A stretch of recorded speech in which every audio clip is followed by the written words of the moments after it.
우리 주님이 주시는 특별히 부활의 승리와 은혜가 여러분 한 분 한 분에게 가득하시기를 먼저 주의 이름으로 축원하고 축복합니다. 지난 주일 부활주일 지났거든요.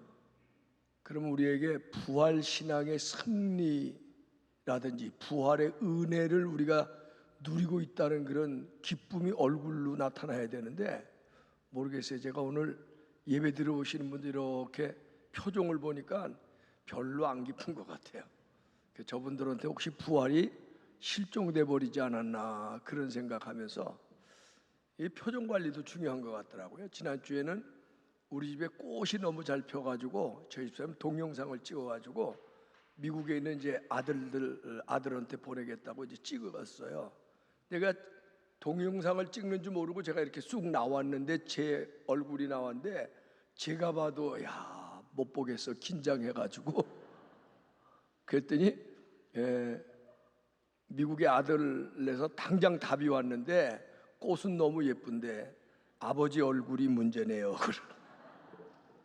그랬더니 우리 며느리가 거기다 하나 거들어서, 아버지 평소에 얼굴을 좀 표정을 좀 잘 하고 다니는 습관을 기르세요. 그래서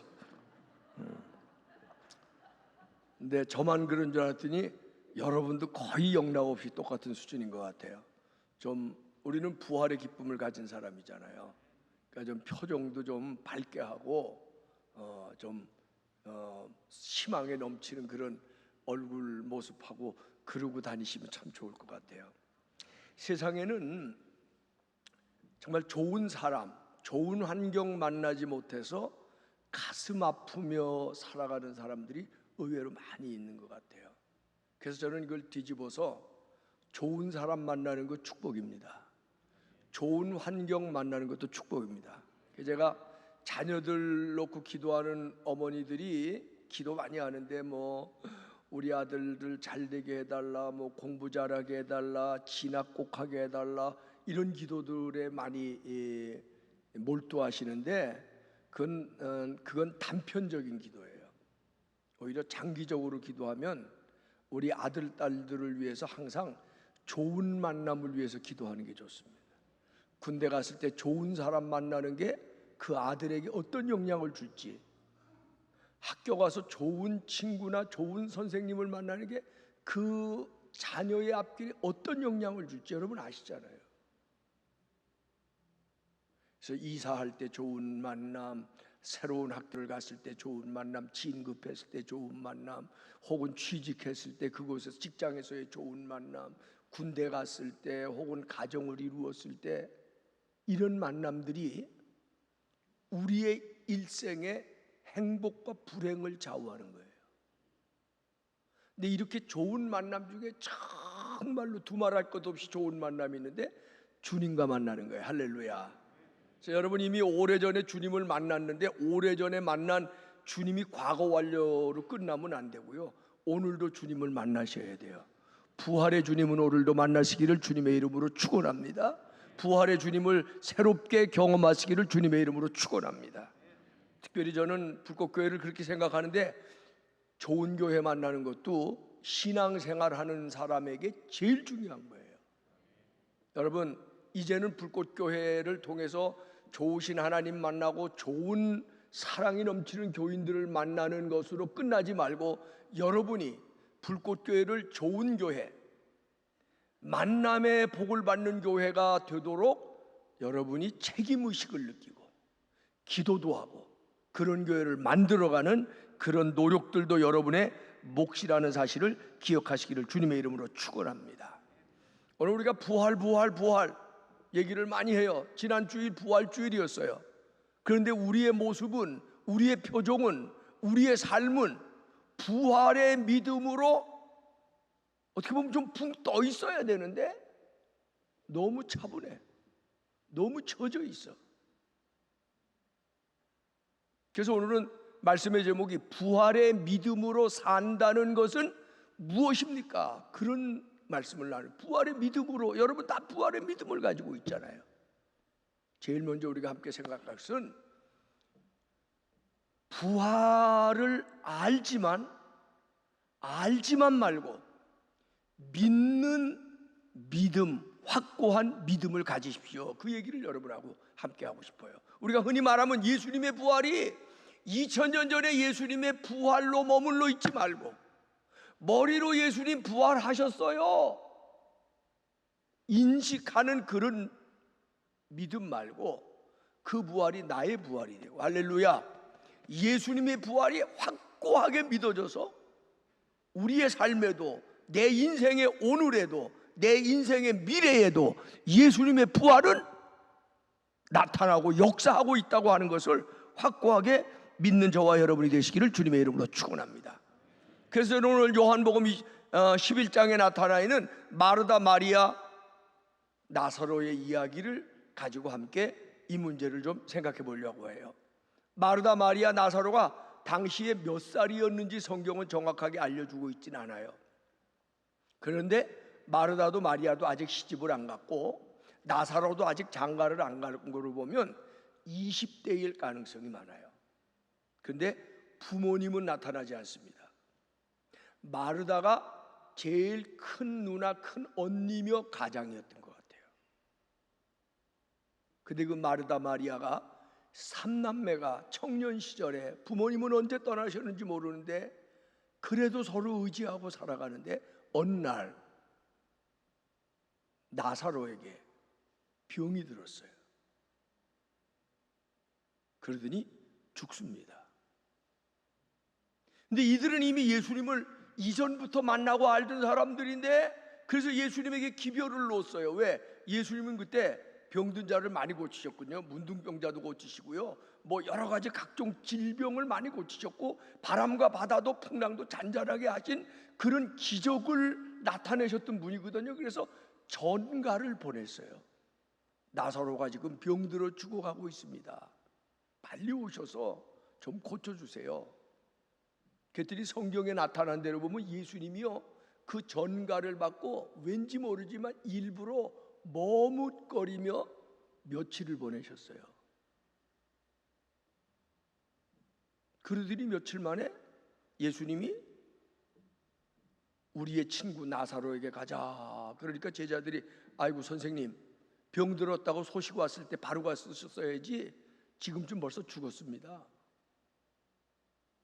그러니까 예수님께서 나사로가 잠들었다, 깨우러 가자 그러고 가셨어요. 뭔가 예수님은 이미 뭔가 나사로의 가정을 통해서 뭔가를 나타내시려고 마음을 결심하셨던 것 같아요. 그러고 갔습니다. 그랬더니 예수님을 좋아하던 마르다가 막 뛰어나와서 예수님을 만나고, 예수님을 만나서 마르다가 예수님 앞에 첫 말씀을 드린 게 21절에 나오는데, 마르다가 예수께 여짜오되 주께서 여기 계셨다면 내 오라비가 죽지 아니하였겠나이다. 이건 무슨 말이냐? 선생님, 조금만 더 일찍 오시죠. 며칠 전에 급하다고 전가를 보냈는데 왜 이제 오세요? 조금만 일찍 오셨다면, 죽기 전에 오셨더라면 나사로 죽지 않았을 텐데, 선생님 그만한 병은 고치실 만한 능력이 있잖아요. 왜 이제 오셨어요? 하는 약간의 섭섭함이 담긴 그런 이야기입니다. 그런데 마리아는 뒤늦게 예수님을 만나죠.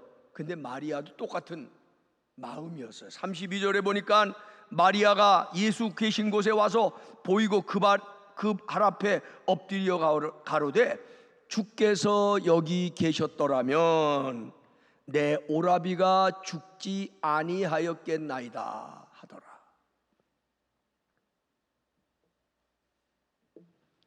이 마르다나 마리아 두 자매의 믿음은 주님이 만약 일찍 오셨더라면 우리 동생 나사로가 죽지 않고 고침받을 기회가 있었을 텐데 왜 늦게 오셨어요? 그런 마음이, 믿음이 아예 없는 게 아닌 것 같아요.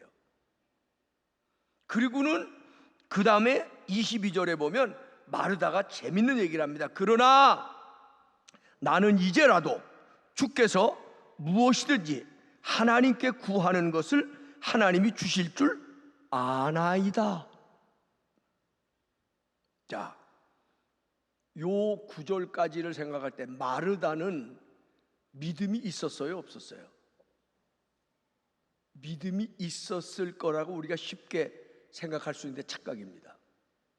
사실은 주의 깊게 마르다의 얘기를 들어보면 마르다는 믿음이 없었던 거예요. 왜냐하면 여기 계셨더라면 나섰을 텐데요 하는 막연한 기대이지 그건 믿음이 아닙니다. 여러분 착각하지 마세요. 하나님이 하실 수 있을 거야 막연한 기대를 하면서 우리는 믿고 있다고 착각할 때가 있어요. 그건 막연한 기대입니다. 세상 사람들도 그런 막연한 기대를 하기도 합니다. 믿음의 사람은 조금 달라야 됩니다. 더더구나 마르다나 마리아의 믿음의 문제는 뭐냐 하면은 그들이 이렇게 얘기해요. 뭐라고 얘기해요? 주님이 여기 계셨다면 아니 지금이라도 하실 수 있는 줄로 내가 아나이다 그랬어요. 아는 것이 믿음입니까? 지식입니까? 우리는 교회를 오래 다니면 지식이 많이 늘어나요. 교회 오래 다니면서 부활이 뭐예요? 부활절이 뭐예요? 그러면 대답 못하는 교회는 아무도 없어요. 다 알아요. 부활절을 안다고. 그런다고 그분이 부활의 믿음을 가졌다고 추측하면 안 돼요. 부활절을 안다고 그렇다고 부활의 믿음을 가졌다고 속단하면 안 돼요. 놀라운 사실은 역사적인 사실이기도 한데 감리교 운동을 시작했던 요한 웨슬리 목사님 위대한 분이죠. 근데 그분이 영국 성공회의 목사가 됐어요. 유명한 영국의 옥스퍼드 대학에서 신학을 했어요. 신학교에서 시라보를 가르쳤어요. 엘리트 중에 엘리트입니다. 그리고 당시에 미국에 선교사까지 갔다 왔어요. 근데 그 요한 웨슬리 목사님이 그러고 나서 거듭났어요. 뭐라고 얘기하냐면 내가 거듭나기 전에 회심하기 전에는 예수 그리스도의 부활을 알았었다. 그런데 믿지는 않았었다. 언제 그 믿음이 생겼냐? 올더스케이트에서 회심하고 예수 그리스도를 자기가 만난 날, 경험한 날.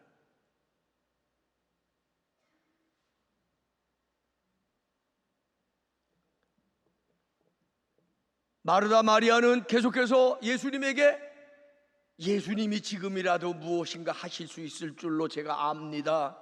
예수님이 조금만 일찍 오셨더라면 우리 오라비가 죽지 아니하였다는 것을 제가 압니다. 예수님은 기적을 베푸실 수 있는 분인 것을 제가 압니다. 아는 것은 믿음이 아닐 수가 있습니다. 막연한 기대도 믿음이 아닐 수가 있습니다. 이런 마르다의 막연한 기대, 추측적 믿음을 가지고 예수님은 마르다에게 쐐기를 박습니다. 23절 볼까요? 예수께서 가라사대 내 오라비가 다시 살리라. 나는 예수님이 무언가 하실 수 있을 거라는 걸 압니다. 그러는 마르다에게 예수님은 내 오라비가 다시 살리라 선언이에요. 그랬더니 24절에 마르다가 이 말씀을 듣고 뭐라고 또 대답하는지 한번 들어보실래요? 마르다가 가로되 마지막 날 부활에는 다시 살 줄을 내가 아나이다. 아직도 마리아는 마지막 날 모든 만물이 하나님 앞에 모든 인생이 부활할 때 다시 부활할 것을 나는 압니다. 그 정도는 나의 상식입니다. 그 정도는 나의 일반적인 지식입니다. 그랬더니 예수님이 그 마르다의 대답에 뭐라고 말씀하세요? 예수님께서 가라사대 나는 부활이요 생명이니 나를 믿는 자는 죽어도 살겠고 무릇 살아서 나를 믿는 자는 영원히 죽지 아니하리라. 그리고 예수님이 내가 이것을 아느냐 그리고 묻지 않고 네가 이것을 믿느냐? 그러고 물으셨어요. 저는 오늘 부활하신 예수님이, 만약 여러분이 부활하신 예수님을 만나 부활의 믿음을 확고히 하기를 원한다면, 부활하신 예수님이 여러분의 마음에 나타나셔서 나는 부활이요 생명이니 네가 이것을 믿느냐 하시는 주님의 음성을 여러분이 마음의 영의 귀로 들으실 수 있게 되기를 바랍니다. 내가 믿느냐? 네가 믿느냐? 네가 믿느냐? 그랬더니 마르다가 27절에 가로되 주여 그러하외다. 주는 그리스도시요 세상에 오시는 하나님의 아들이신 줄 내가 믿나이다. 드디어 마르다에게 믿습니다라는 고백이 나옵니다. 여러분, 믿음은 아는 게 아닙니다. 믿음은 막연한 기대가 아닙니다. 부활은 아는 것이 아닙니다. 부활은 막연한 기대가 아닙니다. 마지막 날에 우리가 다 부활할 줄 내가 압니다. 그는 부활의 믿음이 아닙니다. 교회 오래 다녔다고 부활의 믿음을 갖는 것 아닙니다. 실제로 무기명 설문조사를 하면 교인들 중에 용기 있게 나는 부활을 알지만 믿지는 못합니다 하는 분이 약 30%가 넘어요. 오늘 이 자리에도 그렇다고 옆에 분 쳐다보지 마세요. 부활을 알기는 알지만 믿지 못하는 분들이 있을 수 있어요. 예수님은 그런 사람들에게 나는 부활이요 생명이니 내가 믿느냐? 나는 부활이요 생명이니. 이게 무슨 얘기냐면 나는 부활을 주러 왔다, 나는 생명을 주러 왔다 이렇게 말씀하시지 않고 나는 부활이요 생명이다. 이게 뭐냐면 생명의 본체는 하나님이시라는 거예요. 부활의 본체는 하나님이시라는 거예요. 제가 어떻게 부활을 믿느냐? 우리 하나님은 생명의 본체이시고 이 땅에 생명을 가능하도록 생명이 있게 하신 분이고 그 생명 자체이시고, 그렇기 때문에 그분은 우리에게 무에서 유를 허락해 주신 것처럼, 무에서 생명을 창조하신 것처럼 죽음 후의 부활도 생명의 주체이신 하나님 안에서는 가능한 줄로 믿습니다. 그 고백하는 거예요. 세상에 어느 종교가, 어느 위대한 성인이 나는 생명이라고 얘기합니까? 석가모니가요? 마호메트가요? 공자가요? 소크라테스가요? 예수님 말씀하십니다. 나는 부활이요 생명이니 무릇 살아서 믿는 자는 영원히 죽지 아니하리라. 내가 이것을 믿느냐? 내가 이것을 믿느냐?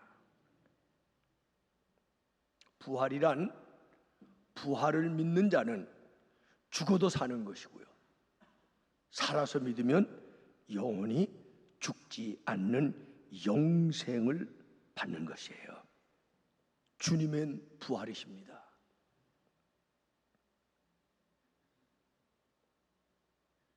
우리가 육으로 사는 것을 부활이라고 생각하지 않아요.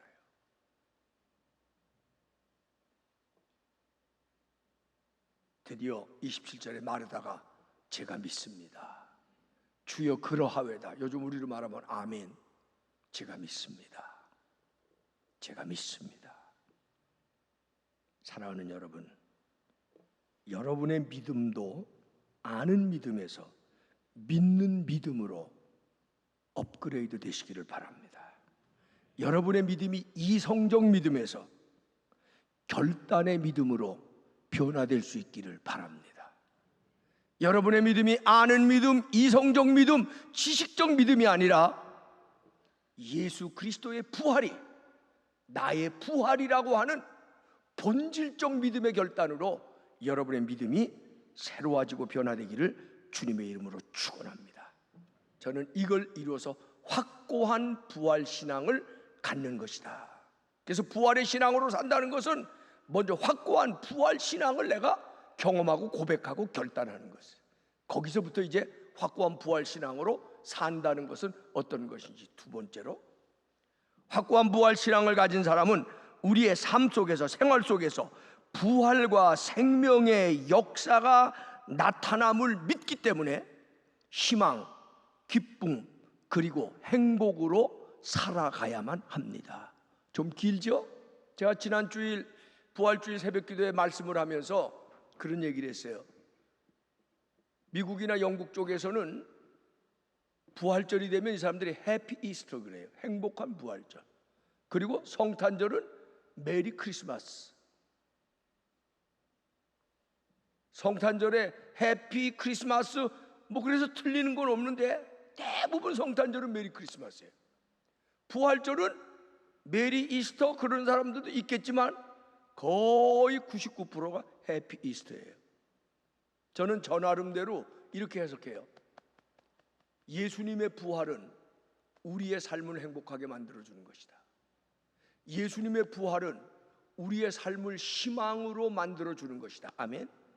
예수님의 삶은 우리의 삶에 용기를 주는 사건이다. 그래서 해피입니다. 나사로는 육적으로 죽었다가 부활했어요. 그런데 성경에 어디를 찾아봐도 나사로가 부활해서 천년만년 살았다는 얘기가 없어요. 아니, 그때 죽었다가 부활했을 때 나사로가 10대였는지 20대였는지도 몰라요. 그럼 퀴즈 한번 내볼까요? 나사로는 몇 살에 죽었어요? Nobody knows. 아무도 몰라요. 성경에는 나사로가 몇 살에 다시 죽었는지 1도 관심이 없어요. 여러분, 육적 생활이 100세를 살면 어떻고 70세를 살면 어떻고 60세를 살면 조금 안타깝지만 어떻습니까? 그건 아무 문제가 없어요. 사실은 주신 생명만큼 살다가 가는 거예요. 왜 우리가 슬퍼하고 안타까워하나요? 60년, 50년, 70년, 80년 함께 살던 부모님이나 가까운 이들을 떠나보내는 상실감이나 이별 때문에 아파하는 거지. 나사로는 결국 다시 죽었어요. 그래서 성경에는 나사로가 얼마나 살았는지, 언제 다시 죽은 이런 거에 대한 관심은 없습니다. 사람들은 예수 믿으면서 표적을 원해요. 나사로를 다시 살렸던 것처럼 우리의 삶에도 우리 부모님이 돌아가셨는데 우리 사랑하는 딸이 갑자기 죽음을 당했는데 다시 살려주세요 이러고 몸부림치는 분들이 있어요. 그런데 이런 육체적인 부활은 기독교 역사상 나사로 외에는 거의 없습니다. 사람들은 예수님 때도 표적을 보여주세요, 기적을 보여주세요, 그러면 믿겠습니다. 그랬더니 예수님이 너희가 표적을 구하지만 나는 요나의 표적밖에는 보여줄 것이 없다. 그럼 무슨 얘기예요? 성경에 이미 하나님의 능력과 생명의 역사들이 무수히 증거되어 있는데 그 증거면 됐지 무슨 또 다른 증거를 원하겠느냐. 때로는 하나님의 살아계심을 증거하시기 위해서 하나님이 때로는 우리에게 기적을 보여주시기는 합니다. 그러나 그렇게 기적은 흔한 것만은 아닙니다.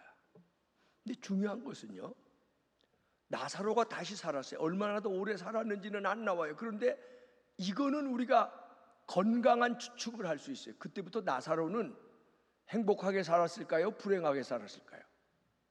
행복하게 살았을 거예요. 왜? 예수님 나를 다시 살리셨어요. 나사로와 마르다와 마리아의 가슴에는 확고한 부활 신앙이 자리 잡게 됐을 거예요. 주님이 우리를 다시 살리셨다. 그래, 이 땅에서 마르다 마리아 언젠가는 죽어. 나사로도 다시 죽을 거야. 그러나 우리는 죽어도 영생을 얻는 사람이에요. 천국 백성이 된 거예요. 부활의 희망이 그들 안에 있었어요. 그래서 그들은 행복하게 살았을 거예요. 실제로 많은 분들이 그러는데 죽음의 문턱에 갔다가 다시 살아난 사람들 중에서도 이런 변화가 있습니다. 인생관이 달라졌대요. 가치관이 달라졌대요. 사생관이 달라졌대요. 오래전에 제가 본 미국 잡지에서 보면 어떤 부인이 얼마나 좋은 환경에서 남편 좋고 아이들 2남매인가 3남매인데 너무 다복하고 남편도 사업에 성공해서 자가용 비행기가 있을 정도예요. 그 자가용 비행기를 타고 어느 안개 낀 날 가다가 비행기가 추락한 거예요. 남편이 운전을 하고. 남편이 죽고요, 사랑하는 아들, 딸이 다 죽었어요. 그런데 이 여인은 기적같이 살아났는데, 우리는 기적이라 그러지만 그 여자는 왜 이런 기적이 내가 일어나냐? 이건 기적도 아니고 나를 죽이는 거예요. 나를 2번 죽이는 거예요. 막 비참과 비극에 몸부림치고 반항하고 그러는데, 그러다 그는 하나님을 만나요. 12번의 대수술을 거쳐서 드디어 생활할 수 있는 사람이 됐어요. 몇 년이 지났는데 그 처참했던, 그리고 가족들을 떠나버렸던 그 상처가 가슴에서 지워지지를 않는데 휠체어를 타고 앉았어요. 그런데 그 여자가 그런 아픔 속에서 부활의 주님을 만납니다. 그러니 그 여자가 죽음의 문턱에 갔다 온 여자가 인생관이 변했습니다. 가치관이 바뀌었습니다. 하나님이 왜 나를 살려두셨냐? 왜 아픔의 현장에서, 이 고통의 현장에서 나를 지금까지 붙들어 두셨냐? 내가 할 일이 있기 때문입니다. 나는 그래도 행복합니다. 나는 아직도 행복합니다. 그리고 복음을 전하는 사람이 됐다는 얘기를 제가 읽은 적이 있어요. 나사로와 마르다와 마리아가 얼마나 오래 살았는지, 어떻게 살았는지 성경은 가르쳐주지 않지만 우리가 한 가지 건강하게 분명하게 추측할 수 있는 것은 이 경험을 통해서 나사로와 마르다와 마리아는 새로운 인생을 살았을 거예요. 새로운 가치관을 가지고 살았을 거예요. 저는 목회하면서 아마 여기도 그런 분이 많이 앉아 있을 텐데, 많은 분들 끌어안고 기도 많이 해줬어요. 특별히 병들어 아팠을 때 저는 심지어 감기 걸린 사람도 기도 받으러 와라 그랬어요. 그래서 나중에는 미안합니다, 귀찮을 정도로 많이, 감기만 걸려도 오는 거예요. 근데 제가 그런 이유가 있어요. 하나님 앞에 기도하고, 우리가 병들면 병원에 가고 의사에게 가고 약국에 가죠. 저도 그래요. 그런데 병원에 가더라도, 의사를 만나더라도, 약국에 가더라도 하나님 앞에 기도하면서 치료할 때 제 마음속에 하나님의 치료하는 손길을 어떤 모습으로라도 느끼면, 그래서 저는 어린아이들이 감기 걸려 아파도 막 열이 나서 그냥 보채면 끌어안고 기도합니다.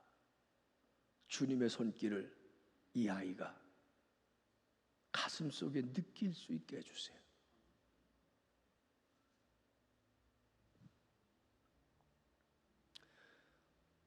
그런 과정을 통해서 하나님은 우리에게 확고부동한 믿음을 갖게 하는 줄로 믿습니다. 그래서 사실 우리는 모든 삶의 현장에서 하나님을 찾아야 되는데, 부활의 주님을 찾을 때 부활의 주님이 오셔서 우리에게 그런 놀라운 경험들을 하게 해주시고, 그 경험을 통해서 우리가 갖는 것은 주님의 부활이 나의 부활. 할렐루야. 주님의 부활이 나의 부활. 부활을 아는 게 아니라 부활의 믿음을 갖는 믿음으로 우리의 믿음이 단단해지고 견고해져야 될 줄로 믿습니다. 할렐루야. 이런 확고한 부활의 믿음을 가지면 어떻게 되느냐? 행복한 삶이 되는 거예요. 행복한 삶. 확고한 부활의 믿음을 가지면 사람이 살다 보면 어려운 일 많이 당하죠. 근데 확고한 부활의 믿음을 가지면 그 어려움 속에서 희망을 갖고 일어날 수 있는 용기를 갖게 되는 겁니다. 확고한 부활의 신앙을 가지게 되면 날마다의 삶 속에서 때로는 짜증나고 때로는 힘들고 때로는 불행한 일들이 우리에게 닥칠 때, 그래도 그 자리를 털고 다시 일어설 수 있는 희망과 용기를 갖게 되는 줄로 믿으시기를 바랍니다.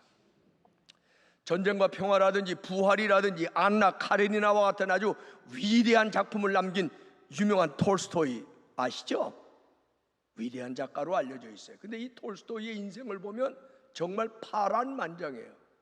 톨스토이는 아버지가 태어났더니요,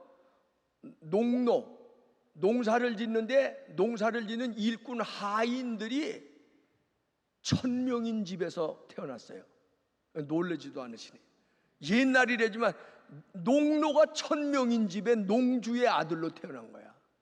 그 어머니는 얼마나 인텔리 중에 인텔리인지 그 당시에 5개 국어를 했대요. 러시아어, 프랑스어, 영어, 독일어 뭐 이렇게 5개 국어를 능통하고 얼마나 피아노도 잘 쳤는데 아주 교양이 풍부한 여인이었대요. 톨스토이 후에 5남매가 이미 태어났고 6번째로 톨스토이가 태어났는데, 그런데 잘 들으세요.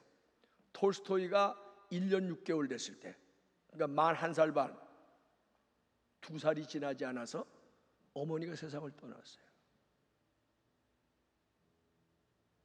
그런데 그 어머니를 떠나보내고 나서 아버지가 니콜라이 아주 큰 부자였는데 7년 만에 아버지가 뇌출혈로 세상을 또 떠납니다. 2살 때 어머니 잃어버렸죠? 7살 때 아버지 잃어버린 거예요.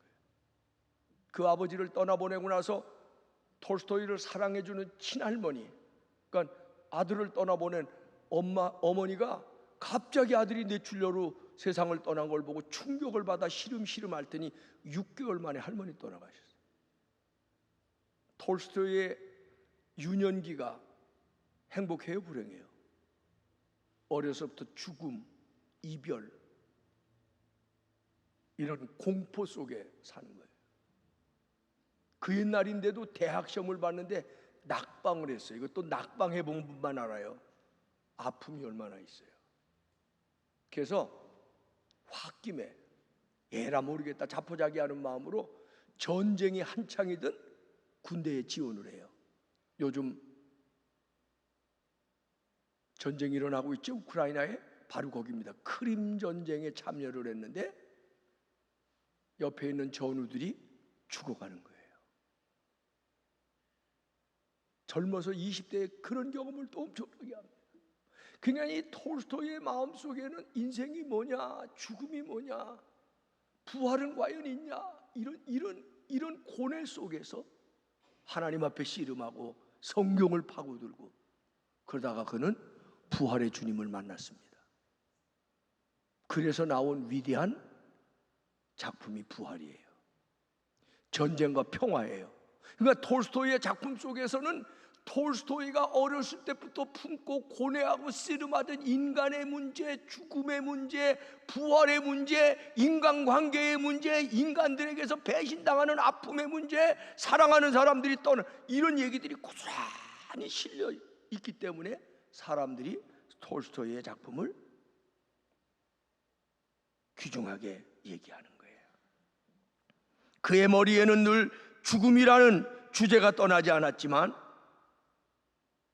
부활에 확고한 믿음을 가진 후에 그는 부활이라는 역작을 통해서 인간은 죽지만 살아서 믿는 자는 영원히 죽지 아니하리라고 하는 영생과 부활의 주제를 그는 확고하게 믿음으로 간직하고 살다가 82세에 세상을 떠나는데, 82세의 세상을 떠날 때 하나님 앞으로 가기 전에 자녀들을 다 불러놓고 너희들은 절대 잊지 말아라. 이 세상에는 나보다 훨씬 불행하고 불쌍한 사람이 더 많이 살고 있다는 사실이다. 그러므로 너희들이 세상을 살아갈 때 자신의 행복만을 추구하지 말고 나보다 불행하고 불쌍한 사람들을 도와주는 사람이 되기를 바란다. 그런 유언을 남기고 떠났대요. 사실 우리 다 행복해지려고 하죠. 행복은 행복한 조건이 갖춰져야 되는 게 아니고요. 행복은 확고한 부활의 신앙을 가지면 가슴 속에서 일어나고 싶은, 희망 갖고 일어나고 싶은 그런 용기와 믿음이 생기는 거예요.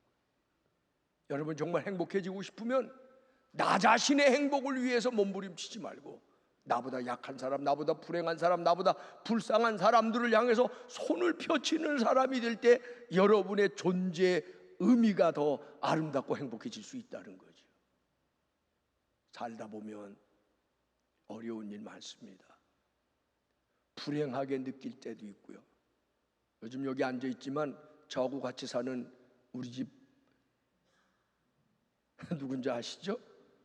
같이 사는 사람 딱 하나 있어요. 근데 자기는 너무 짜증난데 내가 왜 짜증을 내? 그랬더니 냉장고 문을 딱 열었는데 어제 있던 자리에 그게 있어야 되는데 그게 없대. 그게 너무 짜증난대. 그래서 살 재미가 없대. 걔네가 부활의 믿음을 가진 사람이 그러시면 아니 되옵니다. 그러면서도 나도 또 내가 그걸 수긍할 수 있는 게 나도 그런 걸 느끼거든. 전에는 뭐 살 재미가 없다든지 그만 살고 싶다든지 이러면은 내가 무슨 소리를 하냐고 이런 얘기를 했는데 요즘은요, 저도 어떤데 그런 생각해요. 이렇게 살아 무엇하나. 어떤 데는 오래 사세요 하는 게 욕이다 그러던 우리 어머니 얘기가 새록새록 가슴에 와닿아. 여기 7학년 8학년 되신 분은 아마 이게 3학년 4학년 5학년은 갑자기 또 전양반이 왜 방언하나 그럴지 몰라도 7학년 8학년 되면 어떤 데는 아무것도 아닌 것도 불행일 수도 있고 허무하기도 하고 허망하기도 하고 세상에 이러면서 뭐하러 오래 살아야 되나? 그만 살고 싶은 때도 있어요, 솔직히. 그런데 부활의 신앙은 뭐냐? 부활의 신앙을 내가 가졌다는 것은 어떤 데 허망할 때, 어떤 데 답답할 때, 어떤 데 아무 의미가 없을 때 왜 이렇게 살아야 돼? 부활의 확고한 신앙을 가진 사람은 슬픔 속에, 낭망하는 환경 속에 부활의 믿음 하나 붙잡고 오롯이 일어설 수 있는 것, 그게 부활이에요. 그 부활이 여러분의 부활, 나의 부활이 될 때 우리는 희망을 갖게 되고 용기를 갖게 되고 일어나게 되는 거예요. 일어나게 되는 거예요. 할렐루야, 할렐루야, 할렐루야, 아멘. 나사로, 마르다, 마리아는 그렇게 남은 인생을 살아가면서 만나는 사람마다 증거했을 거예요. 우리 부활합니다. 내가 경험한 사람이에요. 우리 동생이 죽었다가 예수님이 살려주셨어요. 예수님 말씀하셨어요. 나는 부활이요 생명이니 살아서 나를 믿는 자는 영원히 죽지 아니하리라. 예수님의 말씀이에요. 그래서 예수 믿는 사람은, 부활의 확고한 믿음을 가진 사람은 필연적으로 전도, 증거 하지 말래도 할 수밖에 없는 거예요. 근데 나는 어느 날 이렇게 억하심정이 들더라고. 교인들에게 전도하세요, 전도하세요. 그러니까 괜히 뭐 반항하는 아이들처럼 못하는 거야. 그래서 앞으로 이러면 어떻겠냐 내가 제안하는 거야. 절대 앞으로 전도하지 마세요. 어디 가서 입도 뻥끗하지 마세요. 뭐 잘난 거 가졌다고 어디 가서 누구 보고 예수 믿으라. 그러면 아마 답답해서 여기서 그냥 못 견딜 거야. 전도는 그렇게 하는 거예요. 사실은 이 가슴에 확고한 부활 신앙을 가지면 어떤 환경 중에서라도 일어나게 돼요. 이게 부활이에요. 이 가슴에 확고한 부활 신앙을 가지면 낙심하거나 허망하게 느껴지고 부질없어 그러다가도 다시 희망을 가지고 용기를 가지고 일어서게 돼요. 이 가슴에 부활 신앙을 가지면, 확고한 부활 신앙을, 누구를 만나서도 예수님 부활하셨고 우리도 부활합니다. 예수 안에 영생. 그렇게 보면 예수 믿고 부활 믿음을 가진 사람은 행복한 사람이고요, 예수 모르고 부활 믿음 없는 사람은 불행한 거예요. 그래서 내 주변에 예수 모르고 부활을 모르고 살아가는 사람 보면 가슴에 불이 붙는 거야. 안타까운 거야. 그래서 증거하고 전도하는 거예요. 저는 여러분이 앞으로, 지금도 그랬겠지만 앞으로 더하여 확고한 부활신앙을 가지고 그 부활신앙으로 하루하루를 살아가시기를 바랍니다. 그 부활신앙으로 희망과 기쁨과 행복을 느끼며 살아가시기를 바랍니다.